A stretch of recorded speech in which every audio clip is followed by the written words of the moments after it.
देखिए भाई, ये सोलिनॉइड है। ठीक है, नॉर्मली ऐसे दिखता है ये। ठीक है, ये कॉपर की वायर होती है, इसको कुछ इस तरीके से ऐसा बैंड कर दिया जाता है। ठीक है, इसे कहते हैं हेलिकल या स्प्रिंग जैसा। ठीक है, इस शेप में इसको क्या किया जाता है, मोड़ दिया जाता है। ठीक है, अगर मैं सोलिनॉइड की डेफिनेशन पे आऊं तो क्या होता है भैया, ये एक टाइप का क्या होता है, इलेक्ट्रोमैग्नेट होता है। इलेक्ट्रोमैग्नेट का मीनिंग होता है कि जब आप करंट पास कराओ तो वो चीज कैसे बन जाए, मैग्नेट की तरह, जिसके अंदर मैग्नेटिक कैरेक्टरिस्टिक्स आ जाता है। कब, जब आप उसके अंदर से इलेक्ट्रिसिटी पास कराते हो, तो उसको हम क्या कहते हैं भैया, इलेक्ट्रोमैग्नेट। और इसका पर्पस क्या है, तो कंट्रोल्ड मैग्नेटिक फील्ड का। देखिए, जब आप इससे स्ट्रॉन्ग करंट पास कराओगे तो ये स्ट्रॉन्ग मैग्नेट बन जाएगा, जब इससे वीक करंट पास कराओगे तो ये क्या बन जाएगा, वीक मैग्नेट बन जाएगा। मतलब आपके हिसाब से ही चलता है। तो इसलिए कैसी प्रोड्यूस करता है magnetic field, controlled magnetic field. ठीक है, through a coil bound into the tightly packed helix. मतलब इसे स्प्रिंग जैसा बहुत टाइटली पैक्ड, मतलब इनके बीच में जो गैप होता है ना, वो ना के बराबर होता है। ये टर्न्स देख रहे हो, टर्न्स के बीच में गैप देख रहे हो, तो टाइटली पैक करने का पर्पस यही है कि इनके बीच में गैप क्या हो, ना के बराबर। ठीक है, ठीक है। और उसके बाद लिखा हुआ है कि इसके जो अंदर वाला प्लेस है, ये अंदर वाला प्लेस, अंदर वाला रीजन, वहां पर यूनिफॉर्म मैग्नेटिक फील्ड कैसी होती है, यूनिफॉर्म होती है। ठीक है, कैसी होती है, यूनिफॉर्म। और दूसरा बोल रहा है कि ये जो सोलिनॉइड की लेंथ है और जो इसकी रेडियस है, इस रेडियस और लेंथ में जमीन आसमान का अंतर होता है। लेंथ जो होती है रेडियस से क्या होती है, बहुत बड़ी होती है। क्या होती है, बड़ी होती है। अब यहाँ पे साइड में मैं कुछ नोट लिखवा रहा हूं, तो इसे ध्यान रखना आप। नोट फर्स्ट है, नोट फर्स्ट, ये दोनों टर्म, दो टर्म्स के बीच का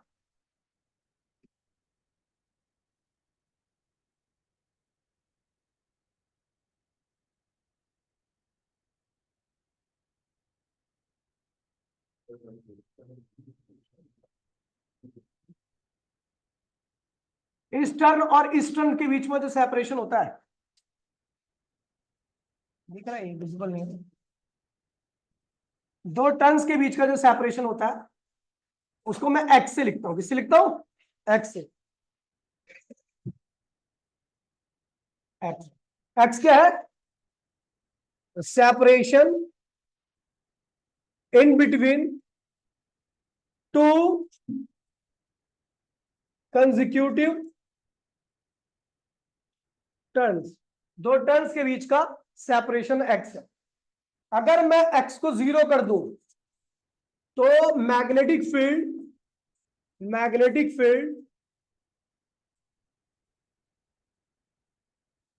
इनसाइड द सोलिनॉइड, इनसाइड मतलब ये इस वाले रीजन में, inside the solenoid too strong, क्या होगी,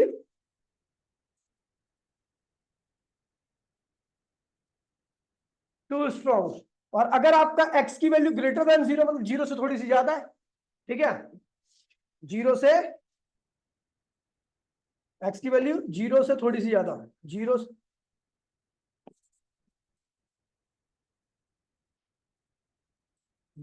से थोड़ी सी,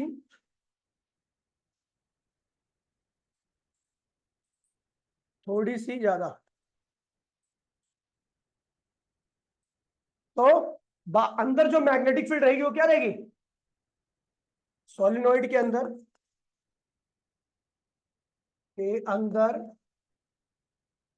वीक मैग्नेटिक फील्ड होगी। ठीक है, कह रहा भैया कि अगर ये टर्न्स के बीच में गैप, यानी एक्स की वैल्यू हम थोड़ा सा ज्यादा कर दे, 0 से ज्यादा कर दे, तो उस केस में क्या होता है भैया, 0 से ज्यादा कर दे तो अंदर की तरफ मैग्नेटिक फील्ड क्या होगी, वीक हो जाएगी, क्योंकि बाहर कुछ मैग्नेटिक फील्ड लीक होकर के चली जाएगी। इसकी मैग्नेटिक फील्ड जो अंदर की है वो बाहर लीक हो जाएगी, यहां पर आ जाएगी बाहर कुछ मैग्नेटिक फील्ड। लेकिन अंदर जितनी ज्यादा स्ट्रांग रहेगी तो बाहर उतनी क्या होगी, कम रहेगी। और अंदर जितनी कम रहेगी बाहर उतनी क्या रहेगी, ज्यादा रहेगी। बाहर वाली मैग्नेटिक फील्ड से मेरा कोई पर्पस नहीं होने वाला। मतलब हमें मैग्नेटिक फील्ड कहां चाहिए, इसके अंदर चाहिए। और अंदर स्ट्रांग बनाने के लिए हमें टर्न्स के बीच का सेपरेशन क्या करना पड़ेगा, बहुत कम करना पड़ेगा, ना के बराबर। ठीक है, ये ध्यान रखना। ठीक है, तो यही लिखा हुआ है। सोलिनॉइड क्या होता है, एक टाइप का इलेक्ट्रोमैग्नेट। इलेक्ट्रोमैग्नेट का मीनिंग होता है जब आप किसी भी कंडक्टर से इलेक्ट्रिसिटी पास कराते हो तो उसके अंदर मैग्नेटिक करैक्टर आता है, इसी को हम इलेक्ट्रोमैग्नेट कहते हैं। इलेक्ट्रोमैग्नेट की मैग्नेटिक फील्ड को आप कंट्रोल कर सकते हो, बढ़ा सकते हो, घटा सकते हो करंट को वेरी करके, ठीक है। और इस जो ये आपका सोलिनॉइड होता है, इसका जो ट्रंस होती है वो हेलिकल शेप में लपेटी आती है, हेलिकल मतलब स्प्रिंग शेप में लपेटी आती है, ठीक है। इसके इस वाले स्पेस में जो मैग्नेटिक फील्ड होती है वो कैसी होती है, यूनिफॉर्म होती है, ठीक है।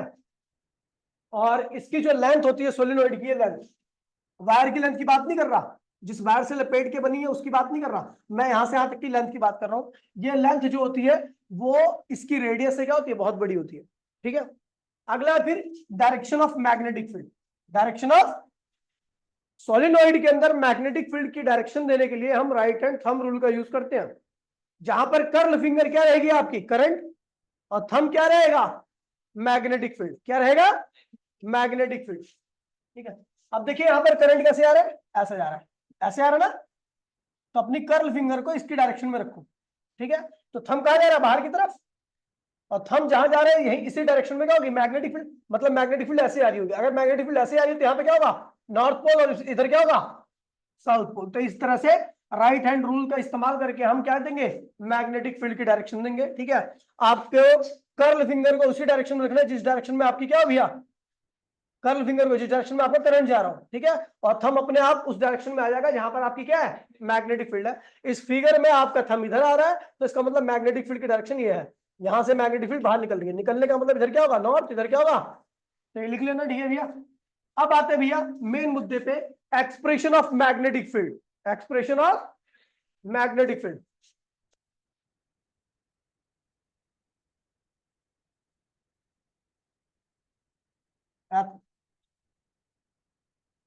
Expression of magnetic field due to solenoid in its core, in its core, core मतलब उसके अंदर की बात कर रहा हूं मैं, ठीक है। सबसे पहले चित्र देखिए, चित्र कैसे बनेगा, ठीक है, आपको एक्सप्रेशन निकालने के लिए। तो ये होगी आपकी सोलिनॉइड, सोलिनॉइड को मैं इस प्रकार से बना रहा हूं, ठीक है। ये है आपकी बैटरी,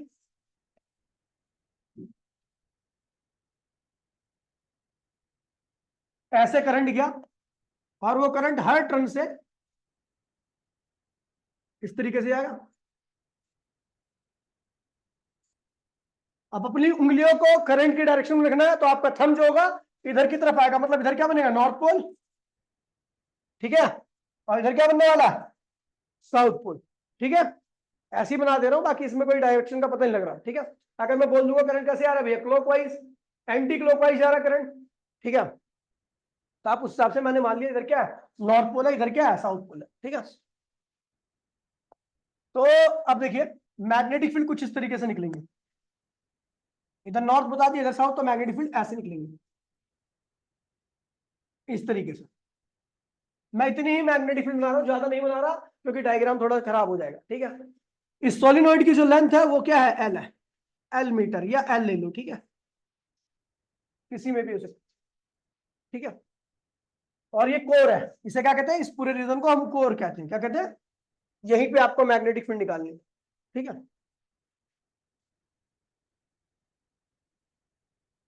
कौन है, तू कहां था, इधर आ, पहले इधर, बाइक तो छोड़, तू पहले इधर आ।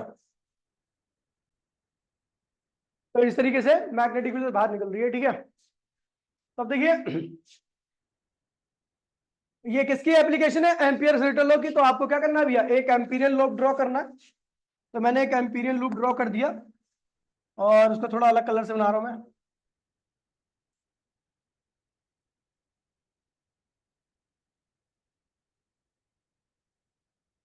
ठीक है। ये एम्पीरियल लूप बन गया आपका, ठीक है। इस शेप का इसलिए बनाया क्योंकि कैलकुलेशन हमारी, मैंने कहा था किसी भी शेप की हो सकती है, जिससे आपकी कैलकुलेशन इजी हो जाए वो बना लो। यहाँ पे ये बनेगी, तो ये आपको यही बनानी है, ठीक है। इसको नाम दे दिया भैया ए बी सी डी। इस एम्पीरियल लूप की जो लंबाई है वो क्या है भैया, एल है, जितनी सोलिनॉइड की लंबाई होगी। और चौड़ाई जो है वो है भैया यहां से यहां तक की एल डैश, क्या है, एल डैश, ठीक है। तो अब ये बन गया आपका डायग्राम, पूरा का पूरा बन चुका है, ठीक है। अब हम आते हैं भैया इसको डराइव करने के लिए। तो according to ampere circuital law, क्या कहता है ampere circuital law? Integration of B D L, इस पूरे लूप का नाम क्या है? A B C D. अगर इस पूरे लूप में ए बी सी डी में सारे बीडीएल को ज्वाइन करूं, बी क्या है? मैग्नेटिक फील्ड, और डीएल क्या है? इस एम्पीरियल लूप का छोटा सा एलिमेंट, और ऐसा ही पूरे लूप के साथ करूं तो वो किसके बराबर आएगा? Mu naught total current enclosed bye Amperian loop. इस एम्पीरियल लूप में जितना करंट एनक्लोज कर रखा है उसके बराबर है। ठीक है, इसकी दो साइड है, एक लेफ्ट हैंड साइड है, एक राइट हैंड साइड है। इसको हम लेफ्ट हैंड साइड बोल रहे हैं और इसको हम बोल रहे हैं राइट हैंड साइड। ठीक है, ये दोनों बराबर होती है। चलो हम लेते हैं भैया on taking left hand side. On taking left hand side, जब हमने लेफ्ट हैंड साइड लिया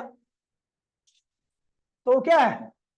B vector dot DL vector A B C D. ये पूरे लूप की बात कर रहा है। ये किसकी बात कर रहा है? ये साइड पूरे लूप की बात करी, लेकिन हम जानते हैं ये लूप 4 आर्म से मिलकर बनी है। A B C D, D C D, A B C D और डी ए, है ना, जो भी आपकी 4 आर्म है। ठीक है, अगर हम उन 4 आर्म को इंडिविजुअली सॉल्व करें तो भी यही रिजल्ट आना चाहिए। तो हम पहले ले रहे हैं भैया ए बी आर्म को। क्या ले रहे हैं?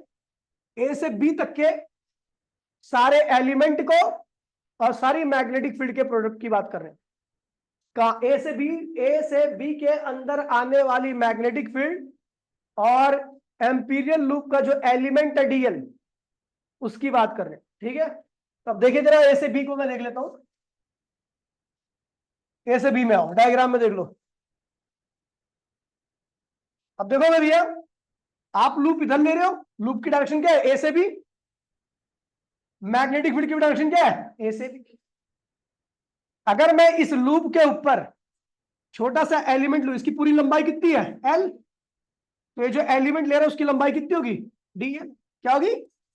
ये डीएल जो है और ये जो मैग्नेटिक फील्ड है, दोनों की डायरेक्शन क्या है भैया? सेम है, क्योंकि आप ए से बी के लूप को ले रहे हो ना। तो ए से बी के लूप में मतलब आपकी लूप की डायरेक्शन क्या होगी? जो एलिमेंट लिया उसकी डायरेक्शन क्या होगी? ए से बी। मैग्नेटिक फील्ड भी क्या है? ए से बी। तो दोनों के बीच में एंगल कितना होगा? 0 डिग्री। तो हम ए से बी की बात कर रहे हैं। तो मैग्नेटिक फील्ड क्या अंदर? कोर है। अंदर क्या है? कोर। तो मैग्नेटिक फील्ड अंदर वाली को मैं लिख रहा हूं कोर। ठीक है, एलिमेंट कितना है? डीएल। और आपको बता दूं एंगल उन दोनों के बीच में कितना है? 0 डिग्री का। क्यों? क्योंकि भैया कोर की मैग्नेटिक फील्ड और वहां पर जो ए बी पे जो एलिमेंट लिया, दोनों की डायरेक्शन क्या है? सेम है, पैरेलल है, इसलिए उनके बीच का एंगल क्या हो गया? 0 डिग्री का हो गया। ठीक है, अब आगे बढ़ते हैं। अब बात करते हैं भैया बी से सी। किसकी बात करते हैं?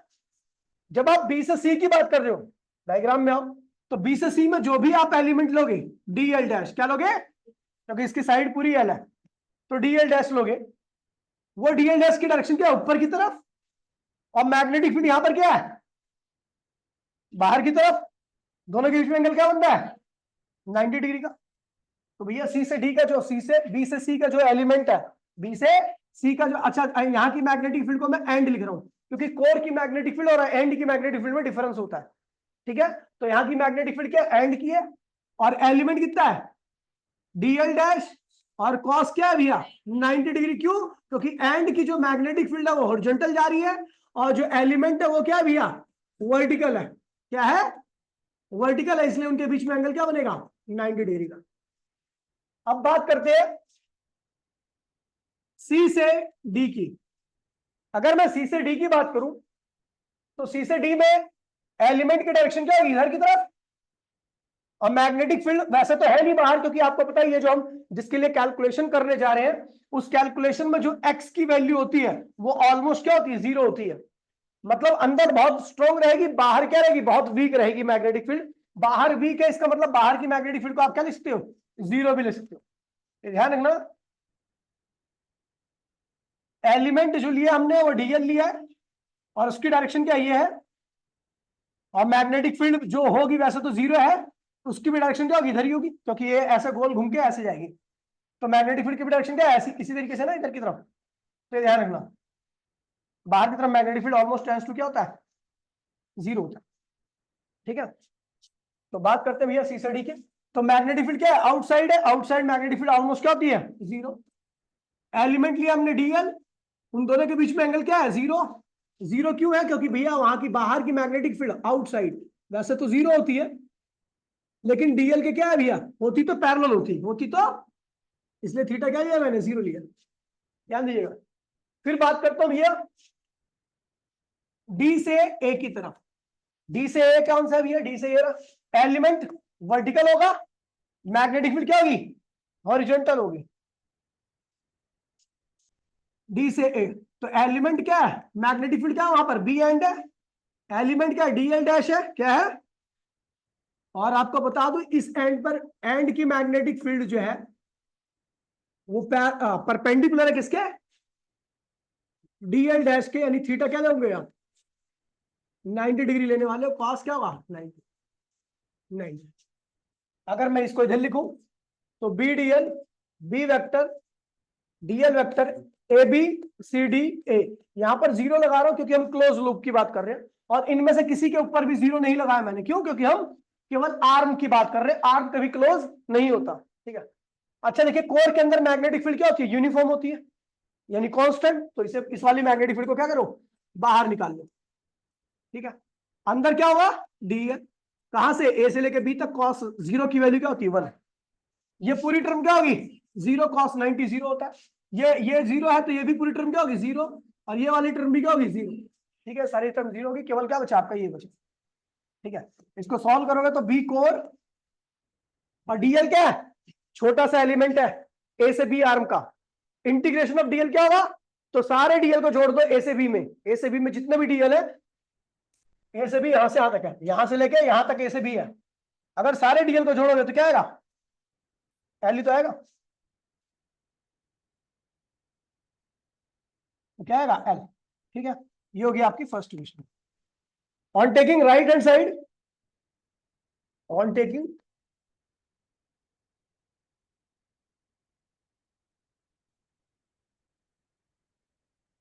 On taking right hand side, right hand side क्या कहता है भैया, कि ये जो बी डीएल है, ए बी सी डी, इसके बराबर आता है mu not total enclose current. अच्छा, इस लूप ने कितना करंट एनक्लोज कर रखा है, तो इस लूप ने पहली बात तो सारी टर्न्स को एनक्लोज कर रखा है ना, सारे टर्न इसी लूप के अंदर है।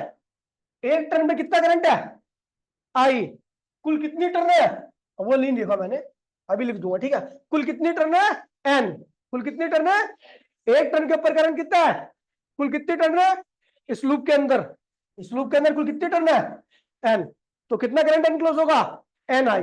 एक टर्न के ऊपर आई, नंबर ऑफ टर्न कितनी है, एन है, तो कुल कितना करंट एनक्लोज करेगा,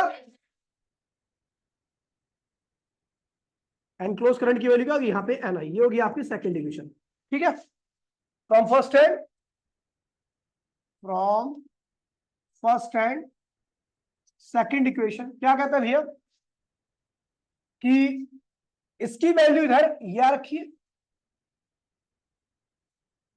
और इसी की वैल्यू इधर ये आ रखी है, कैपिटल है ना। तो बी कोर कितना आ गया, mu naught capital M I upon में एल। ये मैग्नेटिक फील्ड आ गई किसकी, सोलिनोइड के कोर में। अच्छा, यहां पर थोड़ी बातें लिख दूंगा जो मैंने लिखा, यहां पर एन क्या है,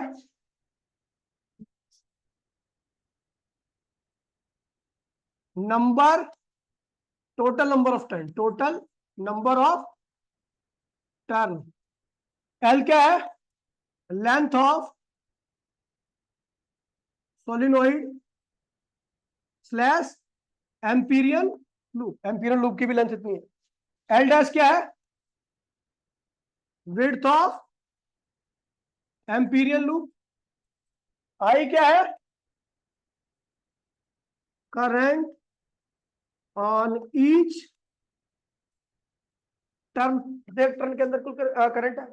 अच्छा, हम जानते हैं एल मीटर के अंदर इसकी लेंथ कितनी है, एल, और उस एल के अंदर कितनी टर्न है, एन। तो हमें दे रखा है भैया, गिवन क्या है भैया, गिवन है एल मीटर के अंदर कितनी टर्न है, एन। तो 1 मीटर के अंदर कितनी टर्न होगी, एन बाय में एल, इसको स्मॉल एन से लिखते हैं, number of turn per unit length. ठीक है, कई फॉर्मूले में स्मॉल एन का ही इस्तेमाल किया जाता है। ठीक है भैया,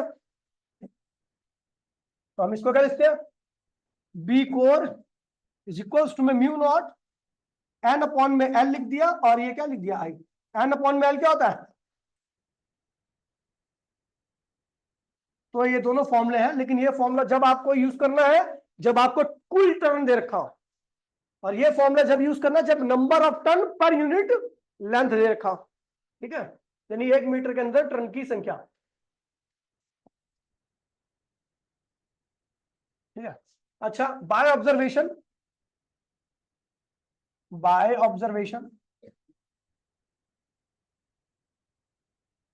ऑब्जर्वेशन कहता है भैया कि जो एंड पर मैग्नेटिक फील्ड है वो कोर की क्या होगी, हाफ हो जाती है। पता क्यों, क्योंकि सोलिनॉइड आपकी क्या है, कुछ ही शेप की है। मैग्नेटिक फील्ड अंदर तो उनकी मजबूरी है कि साथ साथ में रहे और पास पास में रहे, लेकिन इधर की तरफ क्या होगा, ऐसे निकल जाती है, बाहर बहुत ज्यादा स्पेस होता है। तो इधर देखिए, यहां पर देखिए, यहां पर इन दोनों का ये एंड है, तो एंड पॉइंट पर इंफ्लुएंस क्या हो जाएगा, कम हो जाएगा, क्योंकि इनके बीच की दूरी क्या होगी, बढ़ जाएगी। बिल्कुल इधर भी ऐसी होता है एंड पॉइंट पर। और कोर में क्या होता है भैया, इन्फ्लुएंस ज्यादा होता है। अगर यहां पर मैग्नेटिक फील्ड बी होगी तो एंड पर क्या होगी, बी बाय में 2 होगी। ठीक है, इस तरीके से। अब देखिए ग्राफ बनता है इसका। ठीक है, यहां पर ये पूरी इसकी लेंथ क्या है, यहां से यहां तक की एल है, यहां से यहां तक किसकी लेंथ क्या है, एल है। तो अगर मैं इसको ओरिजिन मान लू, क्या मान लू, तो इधर क्या होगा, माइनस एल बाय में 2, इधर क्या होगा, प्लस एल बाय में 2। तो एक एंड क्या है, प्लस एल बाय 2 पर है, एक एंड क्या है, माइनस एल बाय 2 पर है, और दोनों जगह पर मैग्नेटिक फील्ड क्या होगी, कोर की आधी हो जाएगी। ये पूरा यहां से यहां तक का क्या होता है, कोर होता है, पूरा क्या होता है, कोर। अब देखिए ग्राफ करते हैं। ठीक है, graph graph B versus L, ये नहीं, बी वर्सेस या फिर वहां मैग्नेटिक फील्ड और end, graph magnetic field versus end of solenoid. देखिए, आपको पता है कोर में मैग्नेटिक फील्ड पूरी क्या होती है, कांस्टेंट रहती है। कोर के अंदर मैग्नेटिक फील्ड क्या होती है, कांस्टेंट होती है। जैसे ही एल पे आता हूं मैं, L by plus L by 2 पर, मतलब एक एंड पर आता हूं, तो मैग्नेटिक फील्ड क्या होती है, कम हो जाती है, और दूसरा भी एंड होता तो वहां पर भी क्या होती है, कम हो जाती है। ठीक है, उसके बाद दूर जाने पर मैग्नेटिक फील्ड ऐसी क्या होती है, कम होती जाती है, ऐसे इस तरीके से। ठीक है, तो ये अगर मैं इसको लिखूं सही से, तो सोलिनॉइड इधर क्या होगा, माइनस एल बाय में 2, इधर क्या होगा, एल बाय में 2, और यहां से यहां तक की दूरी क्या होगी, एल। ठीक है, ये क्या है, कोर की मैग्नेटिक फील्ड, और ये कहां पर है, एंड की मैग्नेटिक फील्ड। ठीक है, ये हो गया। क्वेश्चन देखिए भैया, बड़ा प्यारा क्वेश्चन है ये। सॉल्यूशन,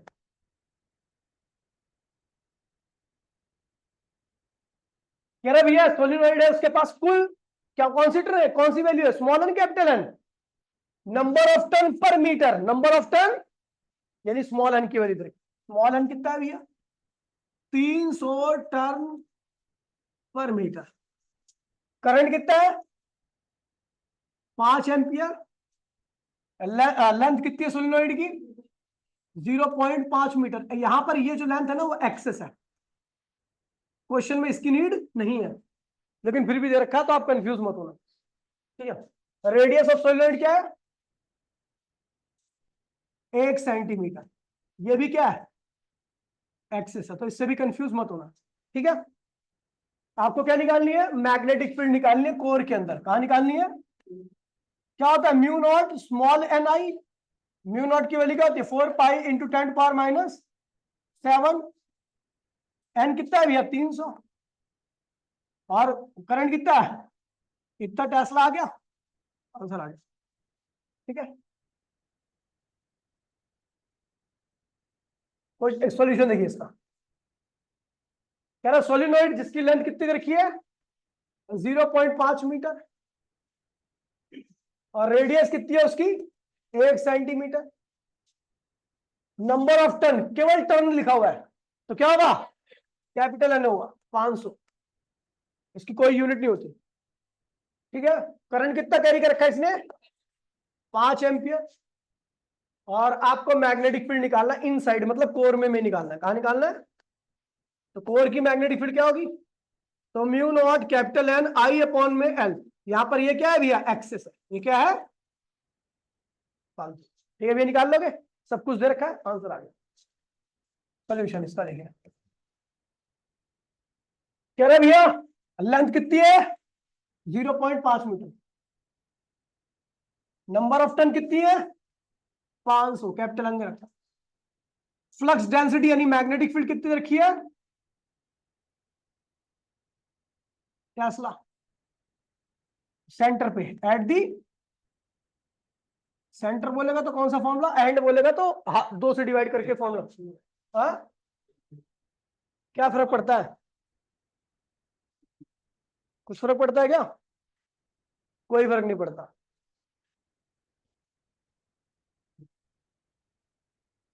ठीक है, आपको क्या निकालना है करंट, क्या निकालना है करंट।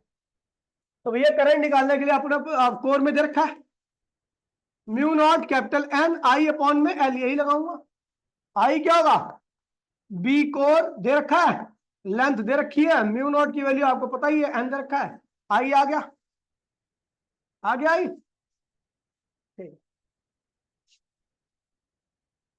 ये क्वेश्चन सबसे बढ़िया।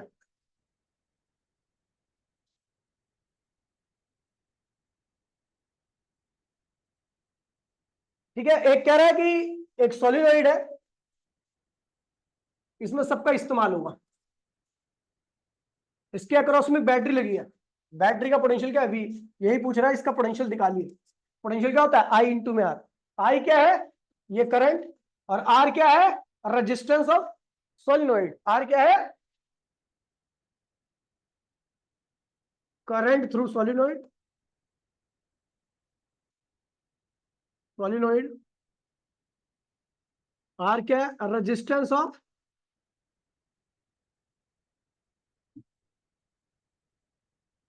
सोलिनॉइड, है ना। सब कुछ देखा क्या है इसके अंदर। अच्छा, ये जिस वायर की बनी है सोलिनॉइड, जिस वायर की बनी है उस वायर के 1 मीटर का जो रेजिस्टेंस है वो क्या दे रखा है 0.01 ओम। गिवन क्या है रेजिस्टेंस 1 मीटर का कितना दे रखा है भैया 0.01 ओम। मतलब जो रेजिस्टेंस है ना, ये 1 एम का मतलब है 1 मीटर का रेजिस्टेंस जो दे रखा है वो 0.01 ओम है।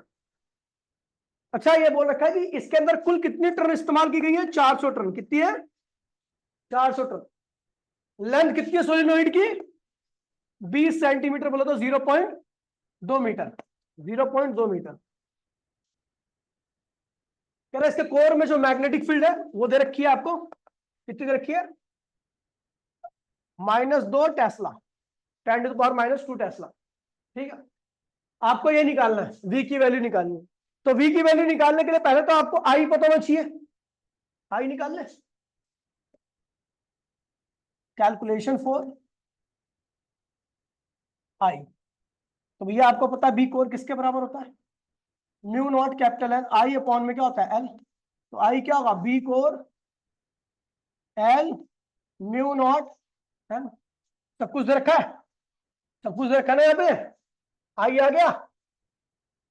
अब कैलकुलेशन फॉर आर निकाल रहा हूं, आर क्या है टोटल रेजिस्टेंस, आर क्या है टोटल रेजिस्टेंस ऑफ सोलिनॉइड। कह रहा रेजिस्टेंस जिस वायर का बना है उसके 1 मीटर का जो रेजिस्टेंस है वो क्या है भैया इतना। अगर हम सोलिनॉइड जिस वायर की बनी है उसकी पूरी लेंथ निकाल लें तो उसका कुल रेजिस्टेंस भी पता लग जाएगा। तो यहां पर दे रखा है कि रेडियस ऑफ सोलिनॉइड कितनी है भैया, कहां रखी है 1 सेंटीमीटर, बोले तो 10⁻⁻2 मीटर, ये रेडियस ऑफ सोलिनॉइड है। तो हम निकालेंगे, अब यहां पे निकाले calculation for R, calculation for R, R बोले तो रेजिस्टेंस ऑफ सोलिनॉइड, ठीक है भैया। तो भैया अगर मैं आर की कैलकुलेशन करूं, आर क्या टोटल रेजिस्टेंस है, हमें 1 मीटर वायर का रेजिस्टेंस रखा 0.01 ओम। अगर हमें सोलिनॉइड के वायर, जितना वायर इस्तेमाल हुआ है 400 टन बनाने के लिए, उस वायर की लेंथ पता लग जाए तो उसका रेजिस्टेंस भी निकाला जा सकता है। चलो भैया देखते हैं, length of single turn, length of single turn, एक टर्न बनाने में जो वायर यूज हुआ उसकी लेंथ क्या होगी, तो 2 पाई आर, क्या होगी 2 पाई आर, 2 पाई आर की वैल्यू कितनी है 10 की पावर -2, 2 पाई इंटू में 10 टू द पावर -2 मीटर। एक टर्न बनाने के लिए इतने वायर, इतने मीटर वायर यूज हुआ है। अपने पास कितनी टर्न है 400 टर्न, तो टोटल लेंथ कितनी होगी, टोटल लेंथ यूज कितनी होगी 400 गुणे में 2 पाई इंटू में 10 की पावर -2, ये आएगा 8 पाई मीटर आ जाएगा। क्या आ जाएगा 8 पाई मीटर। ठीक है, सॉल्व करने पर इतने मीटर वायर का इस्तेमाल किया है। गिवन क्या है, 1 मीटर वायर का रेजिस्टेंस कितना है भैया, ये रहा। हमारे पास कुल कितना वायर है, इतना। टोटल रेजिस्टेंस क्या होगा, 1 मीटर वायर का रेजिस्टेंस, 1 मीटर वायर का रेजिस्टेंस इंटू में length of wire. 1 metre wire का रेजिस्टेंस कितना है 0.01, और लेंथ कितनी है भैया 8 पाई। क्या है 8 पाई, देखो सॉल्व करोगे तो 8 पाई इंटू 10 पावर -2 ओम आ गया। इतना रेजिस्टेंस है कुल वायर का। देन पोटेंशियल क्या होगा, पोटेंशियल क्या होता है आई इंटू में आर। आई की वैल्यू कितनी बेटा, B core length mu naught n into में आर, ठीक है भैया। और आर आपका आ रखा ही, बी कोर कितना 10 की पावर -2 टेस्ला, लेंथ कितनी है 0.2 मीटर, म्यू नॉट कितना है 4 पाई इंटू 10 पावर -7, एन कितनी है 400 टर्न, और आर कितना रखा है 8 पाई इंटू 10 पावर -2। सॉल्व कर लीजिए, इतना वोल्ट आंसर आएगा। वैसे 1 वोल्ट आंसर है इसका, क्या है 1 वोल्ट। ठीक है भैया, सबसे बढ़िया क्वेश्चन ये था। ठीक है, सोलिनॉइड में इससे हार्ड क्वेश्चन भी है सोलिनॉइड का। ठीक है, एक लास्ट टॉपिक है भैया जिसको कहते हैं toroid, derivation out of syllabus है और आते भी नहीं है, लेकिन फिर भी अब कर रहे हैं तो पूरे ही कर लेते हैं इसे। टोरॉइड कहते हैं, टोरॉइड क्या है एंडलेस सोलिनॉइड। सोलिनॉइड क्या होती है, सीधी होती है, उसके 2 एंड होते हैं। जब उसको दोनों, जैसे पाइप होती है नॉर्मली, पाइप कटी होती है, तो ऐसे क्या होता है 2 एंड होता है उसका, दोनों एंड को मिला दो तो क्या बन जाता है, गोल सी बन जाती है। वही क्या बन जाती है टोरॉइड। सोलिनॉइड को दोनों एंड को ऐसे मिला दो, गोल कर दो। ये पाइप थी, ये पाइप थी ना, ये सोलिनॉइड है। अब इसको क्या करो, इस वाले एंड को और इस वाले एंड को मिला दो तो क्या बन जाएगा, ऐसा करके ऐसा बन जाएगा ना। ये क्या बन जाएगी टोरॉइड, क्या बन जाएगी। तो endless solenoid is known as. अब इसके बारे में कुछ जानकारी हासिल कर लो, क्योंकि इसके पास कोई एंड नहीं है तो इसके पास कोई पोल भी नहीं होगा, क्योंकि सोलिनॉइड के 2 एंड थे, 2 पोल थे, इसका कोई एंड भी नहीं है तो क्या, तो टोरॉइड इज पोललेस। नोट में लिखना, टोरॉइड इज पोललेस, मतलब ये भी इलेक्ट्रोमैग्नेट ही है। ये भी क्या है, टाइप ऑफ इलेक्ट्रोमैग्नेट। इलेक्ट्रोमैग्नेट मतलब करंट डालने पे इलेक्ट्रिसिटी जनरेट करेगा। इसके बारे में थोड़ी कैलकुलेशन कर लेते हैं। अच्छा, ये मैग्नेट है तो सोलिनॉइड ही, बस का कोई एंड नहीं है। तो जो सोलिनॉइड की मैग्नेटिक फील्ड होती है, रहता मार दो तेरा इधर है इधर, इधर देख। तीसरा, इसके अंदर इनसाइड, इनसाइड ही होगा, बाहर तो कुछ होता ही नहीं है। तो इनसाइड यानी कोर, इसका कोर ही है, एंड नहीं है, तो इसके हमेशा मैग्नेटिक फील्ड होगी, वही सोलिनॉइड वाली होगी, म्यू नॉट एन आई। ठीक है। अच्छा, यहां पर 2 रेडियस होती है, इसे कहते हैं इनर रेडियस R1, इसको कहते हैं आउटर रेडियस R2। क्या कहते हैं, और इन दोनों का जो मीन होता है वो सेंटर का होता है, इसे मीन रेडियस कहते हैं। क्या कहते हैं, R1 क्या है यहां पर इनर रेडियस, R2 क्या है आउटर रेडियस, और R क्या है मीन और एवरेज रेडियस होती है। R की वैल्यू जो होती है वो क्या होती है R1 प्लस R2 अपॉन में 2 के रेशियो के बराबर आती है। सुन लीजिए भैया, आपको इनर दे रखा होगा, आउटर दे रखा होगा, तो आप क्या निकाल लोगे? मीन निकाल लोगे, क्योंकि मीन का ही काम है। लेंथ ऑफ सोलिनॉइड क्या होगी? लेंथ ऑफ सॉलिड टोरॉइड क्या होगी? टोरॉइड की लेंथ के लिए आप किस किस लेंथ का यूज करोगे? इनर या किस रेडियस का यूज करोगे? इनर या आउटर? तो लेंथ निकालने के लिए आप मीन रेडियस का यूज करोगे, ना इनर ना आउटर। क्या होगा भैया? यही तो इसकी लेंथ होगी, बीच वाली, किनारे की लेंथ नहीं मानी जाती। लेंथ ऑफ टोरॉइड क्या होगा भैया? 2 पाई स्मॉल आर की वैल्यू सब आप जानते हो, 2 पाई r1 प्लस अपॉन में 2 से 2 कैंसिल हो गया, तो क्या हुआ? अगर आपको स्मॉल एन निकालना है तो कैपिटल एन अपॉन में लेंथ करते हो ना। सोलिनॉइड की लेंथ क्या है? ये रही, तो कैपिटल एन लेंथ क्या होगी? पाई r1 प्लस r। ठीक है भैया, तो ये आपका टोरॉइड था। सोलिनॉइड और टोरॉइड दोनों एक साथ टॉपिक आते हैं। इसकी डेरिवेशन पहले थी लेकिन आउट ऑफ सिलेबस हो चुकी है, जेई वगैरह में क्वेश्चन पूछा आता है, तो इसके बियॉन्ड कुछ भी नहीं आएगा इसमें से।